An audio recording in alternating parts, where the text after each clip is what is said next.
त्या डोळ्यासमोर येत्या. तुकोबाराय म्हटले का वैराग्य येतं, नाथ महाराज म्हटले का शांती येते. पण याच्याही पुढे बोलू का, माऊलींकडे पाहिल्यानंतर ज्ञानेश्वरी आठवते, तुकोबारायांकडे पाहिलं का गाथा आठवतो, पण शांती ब्रह्मा एकनाथ महाराजांकडे पाहिल्यानंतर काय आठवतं? भारूड. काय अर्थ आहे भारुडाचा? जे भावावर करतं आरूढ त्याला म्हणावं भारूड. भारूड.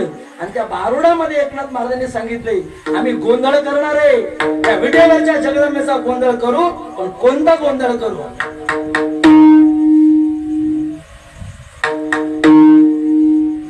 आमचा घालावा गोंधळ